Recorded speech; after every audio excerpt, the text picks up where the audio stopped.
tardes, Georgina, Javier, muchas gracias por esta invitación y por la oportunidad de platicar aquí con todo el auditorio del programa.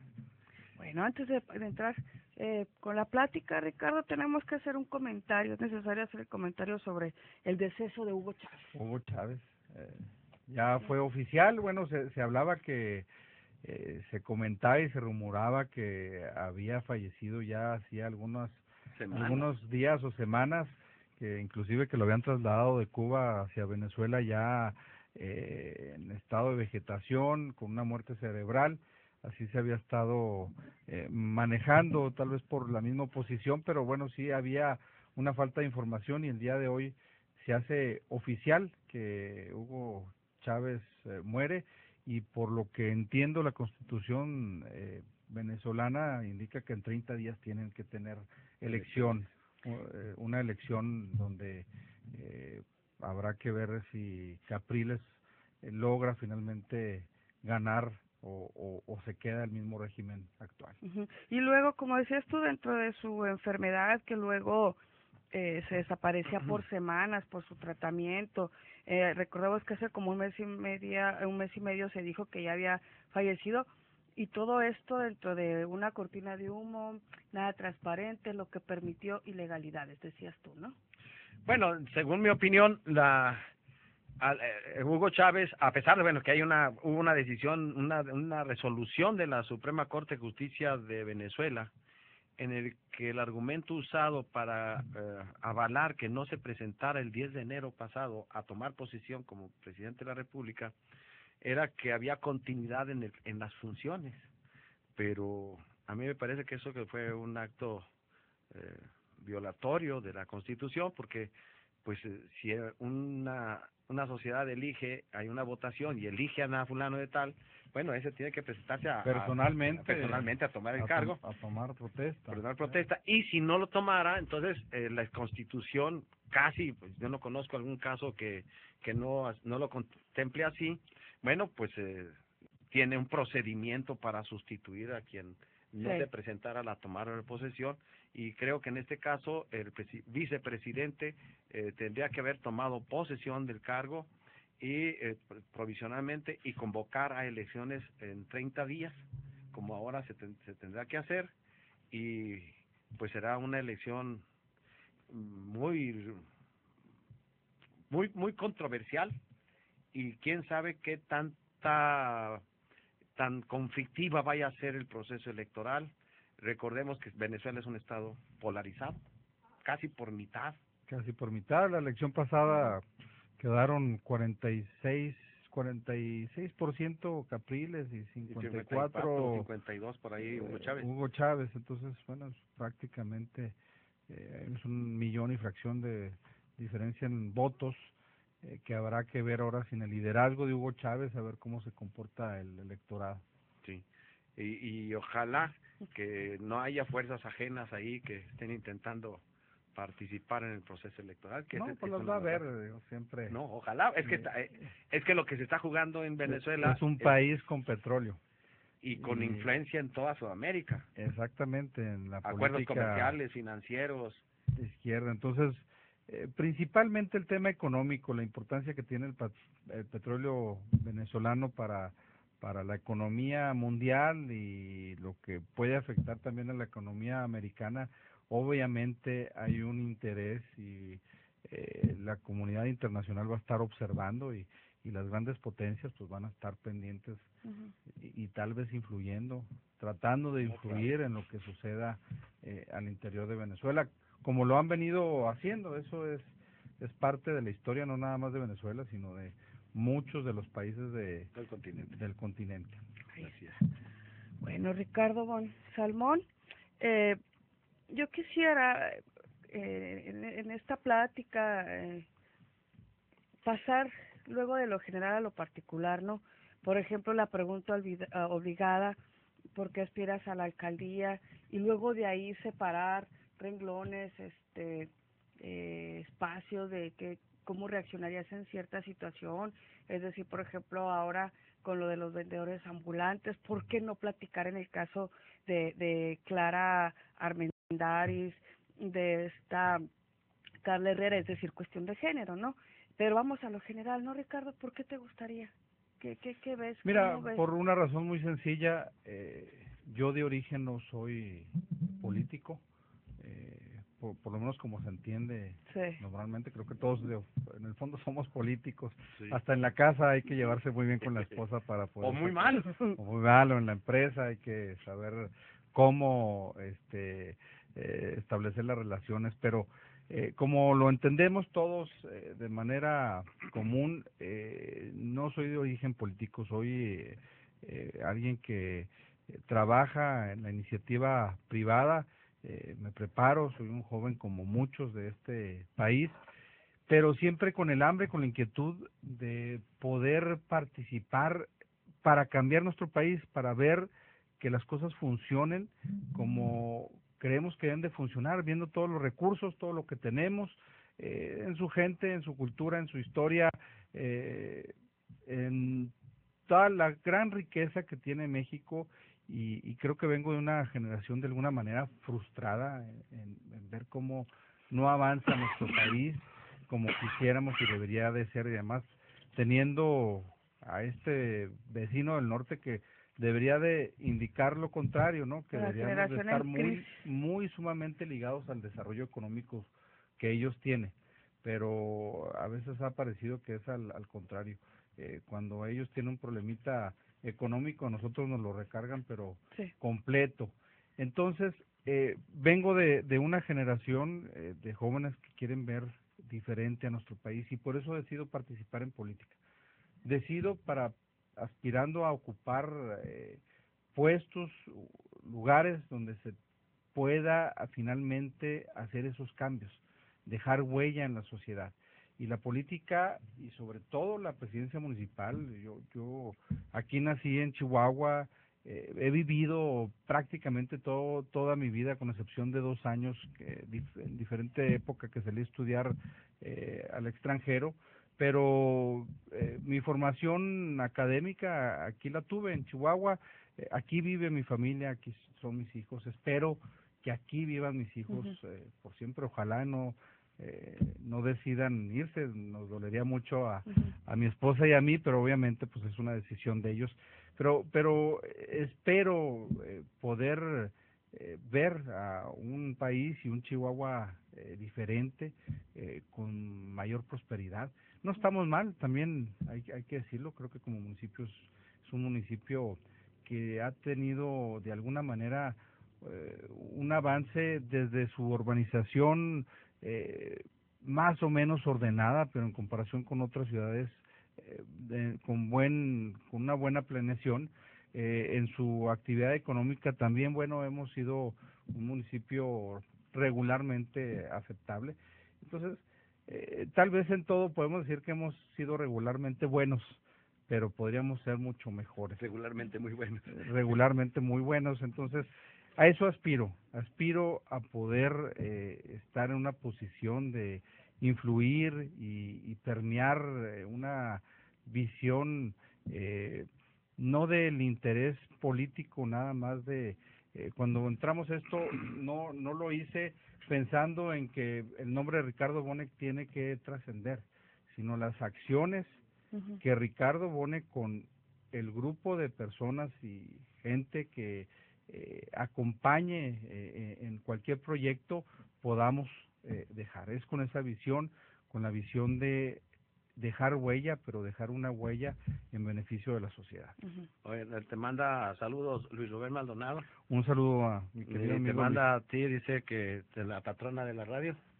¿Qué pasó? Así te dijo Luis Rubén ¿Qué Maldonado. pasó? ¿Qué se ofrece? Sí, ¿Qué se te ofrece? y a mí dice que soy cirujano del micrófono. Y dice, ya nos mandó las cifras. En Venezuela ganó la última elección, ganó Hugo Chávez 54-44. A 44. Sí, es nuestro apuntador que tenemos allá en el ciberespacio, a Luis Rubén Maldonado. Un abrazo. Oye, Ricardo, ahora estamos ante la presencia de una quintilla de aspirantes. Sí. Por el PRI. El PAN ya en la práctica ya resolvió que sea Juan Antonio López. Ahora andan en la Ciudad de México tratando de recibir las indicaciones precisas de su líder. ¿por qué deberían, bueno, a donde iba, es la ciudad de Chihuahua tiene un porcentaje de electores que le llamaban indecisos, pero yo diría más bien indefinidos, no porque no se identifican con ningún partido y que se identifica y que optan por el candidato o los candidatos de acuerdo con cada elección y de acuerdo con cada cargo de elección popular, el llamado que le llamaron el voto switcher. Y este voto ha ido creciendo en la ciudad de Chihuahua. Varió de 385, hace que gane por una diferencia de votos Cano de 385 votos, pero luego en la siguiente llevan a Marco Adán Quesada por una diferencia de 50,000, y pues ahora estamos el año pasado hubo resultados, una mayoría muy grande a favor de Enrique Peña Nieto, hablando del municipio de Chihuahua, pero en candidatos a senadores ganaron los candidatos a senadores del PAN en el municipio. ¿Cuáles son los argumentos que tú tendrías para que este voto de el switcher o los indefinidos, o que no se identifican, más bien que no se identifican plenamente con algún partido, podría llevarlos a que votaran por ti, a la alcaldía, a la presidencia municipal? ¿Cuáles podrían ser los argumentos que tú les propusieras o que tú expusieras para que este número muy importante de votantes decidiera por ti? Bueno, tratándolo de hacer de una manera así muy breve y resumida, porque obviamente el aspirar a una alcaldía requiere hacer todo un planteamiento y toda una propuesta de gobierno. Pero creo que lo primero de lo que uno tiene que plantearle a la ciudadanía y plantearle a la gente es hablar precisamente de la formación que uno tiene, principalmente de los principios. Hay que hablar de los valores y los principios. Yo te puedo asegurar, tal vez siempre es incómodo hablar de uno mismo, pero lo tiene que hacer. Al final de cuentas uno está tratando de que la gente conozca lo que uno ofrece. Yo te puedo asegurar que he sido una persona que se formó en un hogar donde mi señora madre le tocó sacar adelante a mí, a mis 3 hermanos, 2 hermanos y una hermana, con un ejemplo de trabajo. Somos 3 hombres y una mujer. Y nos tocó ver que nos sacara adelante con un ejemplo de trabajo, de dedicación a la familia y al trabajo, dando todo el esfuerzo para buscar que nosotros como hijos tuviésemos una buena formación, que tuviésemos un buen desarrollo, siempre bajo esos principios de trabajo y honestidad, que no había cosa más valiosa que podíamos hacer en la vida. Primero prepararnos, tomar nuestras responsabilidades, hacerlo desde la casa y después en lo que nos tocaba en lo académico, pero que tenía que ser con esfuerzo. Yo lo vi y he tenido el ejemplo de grandes mujeres. Es algo curioso, pero siempre he tenido esa influencia. Ustedes lo saben aquí, la señora Sandoval. La señora Sandoval es como mi segunda madre. Y también es el ejemplo que he recibido. Ustedes la conocen.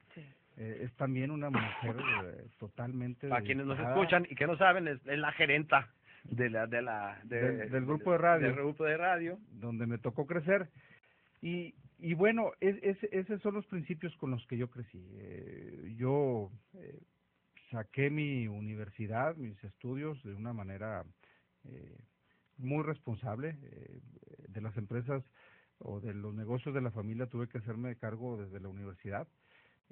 Aún así, con la carga que tenía que sacar, tenía 20 años cuando tuve que tomar las riendas por cuestiones, problemas ahí personales que hubo dentro de la familia, y tuve yo que hacerme cargo, pero además, bueno, tuve que sacar mi carrera adelante, y puedo decirle que lo hice las dos cosas. Bueno, al final de cuentas estamos sentados aquí hablando en estos micrófonos, y también te puedo decir que salí de la universidad con un buen promedio. Yo me gradué, hay una mención que hacen en el Tecnológico de Monterrey, la mención de excelencia con un promedio mayor a 9.8, Y lo hice, bueno, porque tenía ese compromiso de responder a la educación que me había dado mi madre. Esos son los principios que tengo, de esfuerzo, de trabajo, de honestidad. Y eso es lo que puedo ofrecer de manera personal. Tengo una preparación académica, soy licenciado en Administración de Empresas, luego hice una maestría en finanzas, después hice una maestría en Administración Pública. La parte académica creo que la procuré. Vengo de la iniciativa privada, donde creo que hay muchos elementos de la iniciativa privada que se deben de aplicar a la administración pública. En su adecuación necesaria, no es tampoco cierto que todo lo que funciona en la empresa va a funcionar en la vida pública, pero sí hay conceptos de eficiencia, de competitividad, de productividad, desarrollo que tenemos que aplicar y que tenemos que cambiar también la orientación de la política. Mira, te pongo un ejemplo, porque además hay ejemplos de otras de otros países y el ejemplo que te voy a decir te lo voy a dejar muy claro. Me tocó estar en una reunión de legisladores fronterizos en Estados Unidos, en Sacramento, la capital de California, y fuimos al Congreso local. Allá es la Asamblea y es también el Senado local, allá tienen el Senado local también, y tuve la oportunidad de escuchar un momento ahí las discusiones de las dos cámaras, y la discusión principal que hay es una discusión económica, la discusión de cómo vamos a generar empleos y cómo le vamos a dar a la gente la oportunidad de trabajar y de tener un buen ingreso. Creo que eso nos ha faltado en mucho en el ambiente político de nuestro país. Deberíamos de ser un país más orientado a preocuparnos de cómo le vamos a dar la oportunidad a la gente de tener un trabajo digno, un trabajo donde le resuelva lo esencial a la gente, que es poder llevar un plato de comida a la casa, dar salud, dar vestido, dar un hogar. Creo que eso lo dejamos muchas veces de lado. Lo urgente siempre nos está apurando, la seguridad, a veces el servicio de lo esencial, básico, que se tiene que hacer en una administración municipal, pero olvidamos esa parte económica que al final de cuentas eso nos va a resolver todo lo demás, todos los demás problemas, con una economía fuerte. El Estado, el municipio o el gobierno en su totalidad tendría un mejor ingreso, podría operar mejor, y la gente obviamente tendría acceso a muchísimas otras cosas si nos estuviésemos ocupando. Eso es lo que yo aspiro, de dejar ese cambio, sembrar semillas, dejar semillas. Uno no cambia todo por sí mismo, pero sí creo que se pueden sembrar muchas cosas que puedan producir en un futuro. Vámonos al corte y regresamos. Acerto Radio, labor periodística que te brinda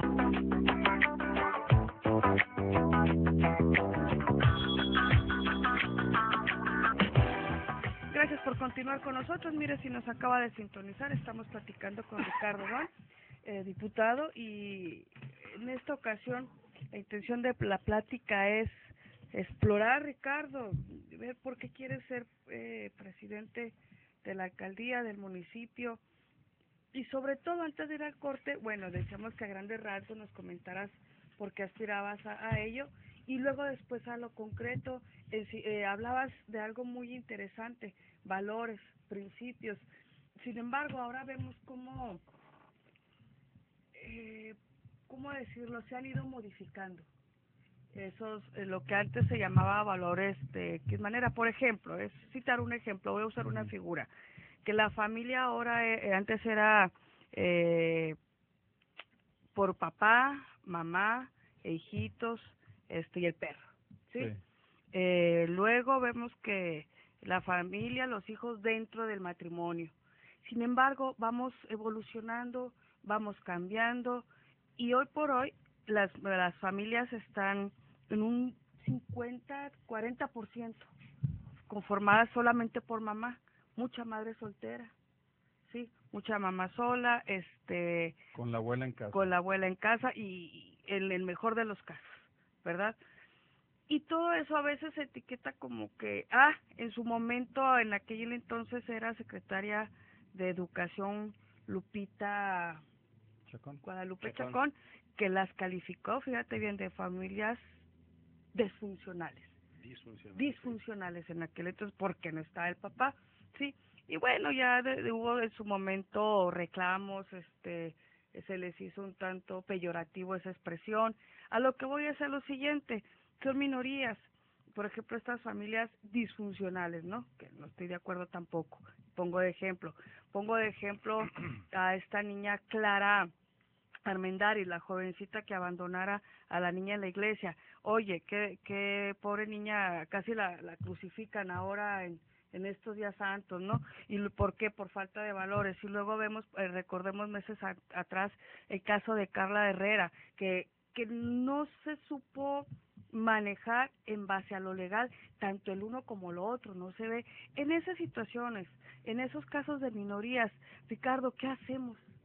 ¿Cómo enfrentar, cómo dar un pronunciamiento? En este caso, yo no vi ningún pronunciamiento de marcada, por decirlo, de algún... Pero no, así como... A lo que voy es a lo siguiente, en este caso, con las minorías, con los menos, ahí ¿cómo reaccionarías tú? ¿Cuál sería tu aportación? Pues mira, ¿Cómo ves este tipo de escala de valores?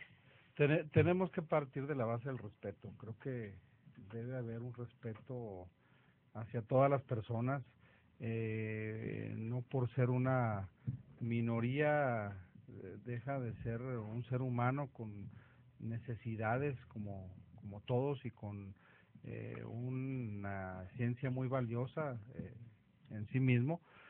Creo que tenemos que partir de eso, respetar a todo el mundo y hacer un reconocimiento de la realidad. A ver, esto que tú planteas de las familias, el problema es legal, las familias ya conformadas por una madre, los hijos y tal vez la abuela, eso ya no es minoría, claro. Es una realidad.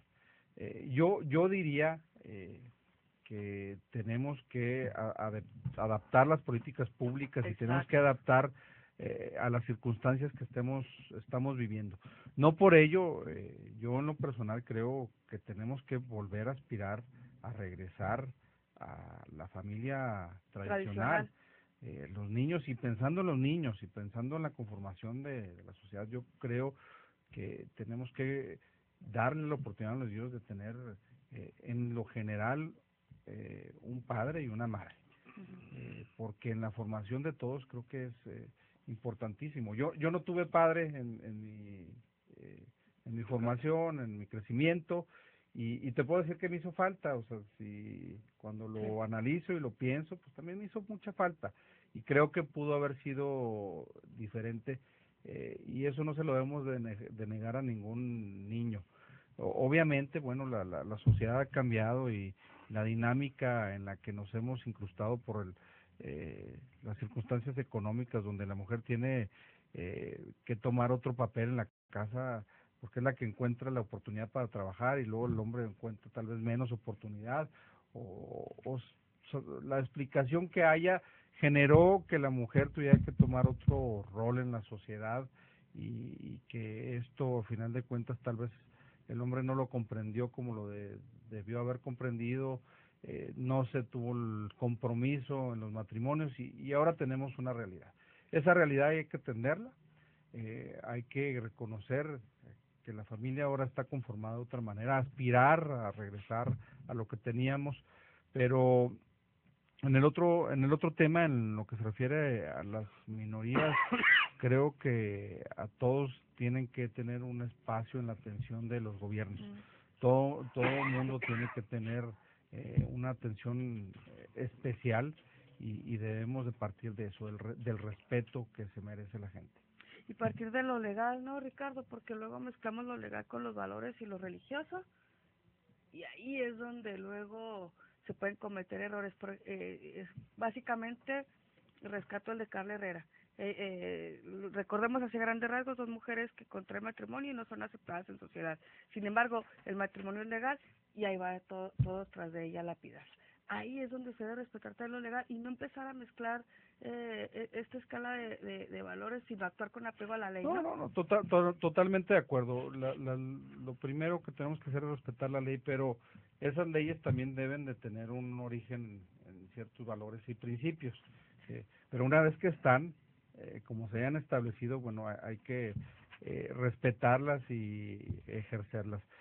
Creo que en este caso concreto tal vez faltó un análisis más cuidadoso por parte, por decirlo así, de las partes, de las dos partes, de ver cuáles iban a ser las consecuencias, por un lado legales, pero también sociales y de opinión. Creo que el asunto se pudo haber resuelto de una manera mucho más sencilla, como tú lo dices, habiendo respetado con apego a la ley, nada más, con apego a la ley, y creo que no se tuvo que haber generado tanto ruido con un asunto que debe estar basado en eso, en respetar la ley y el respeto a las personas.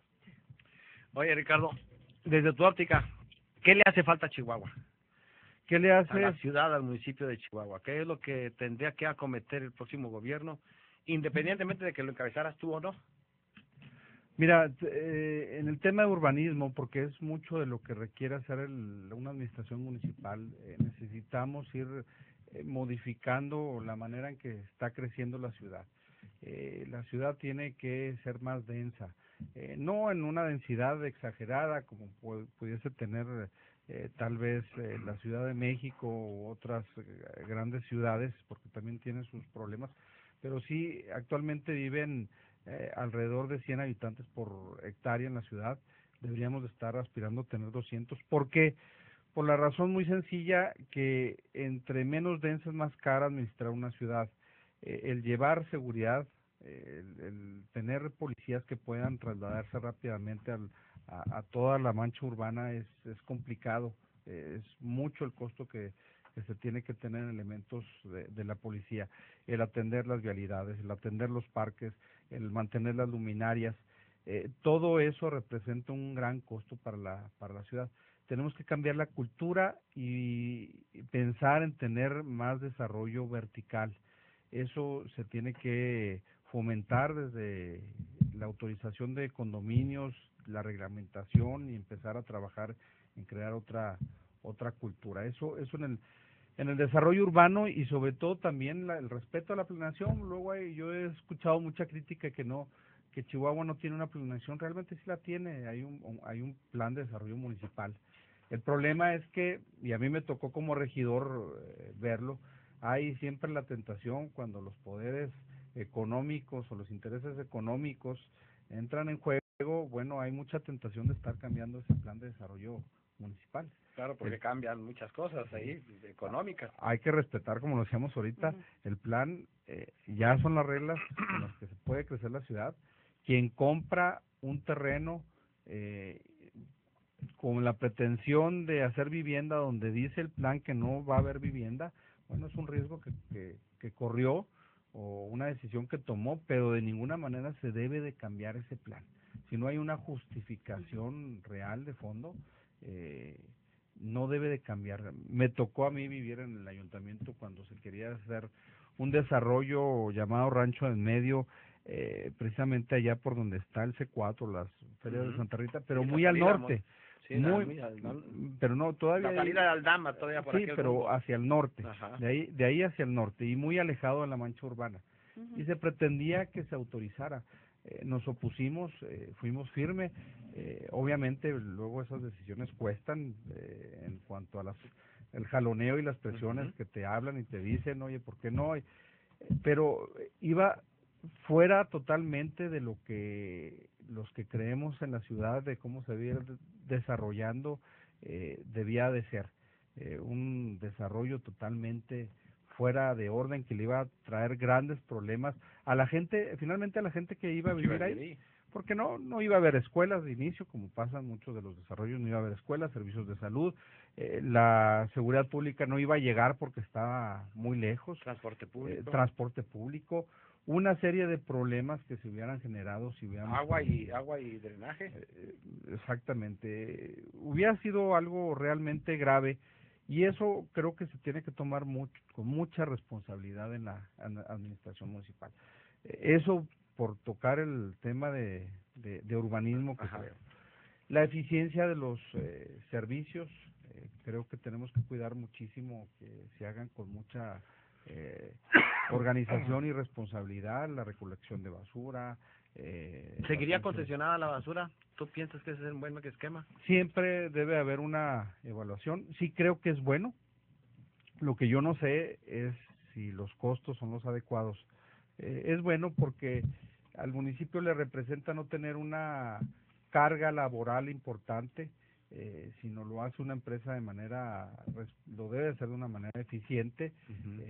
Lo que se tiene que siempre estar seguro es que lo que se le está pagando a los concesionarios, bueno, pues no sea lo adecuado.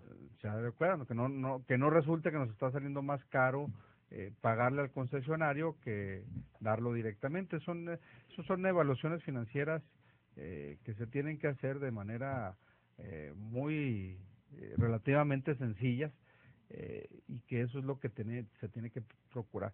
En muchos de los servicios sí creo que es bueno el concesionar, siempre y cuando se hagan las concesiones con mucha responsabilidad. Ahora se está hablando de concesionar el alumbrado público. Hay una propuesta en el Cabildo. Ahí se debe hacer un cálculo financiero, porque ahí es muy sencillo. Si se hace, se trata de que el cambiar esas luminarias, el cambiarlas por una tecnología nueva va a producir un ahorro en lo que le paga el municipio a la Comisión Federal de Electricidad por el consumo de luz. Para la gente que nos escucha, el municipio le paga por toda la luminaria que hay en las calles, le paga la comisión, no le sale de gratis al municipio. Entonces, con estas nuevas tecnologías que además se están del 5% ofreciendo, que pagamos los usuarios.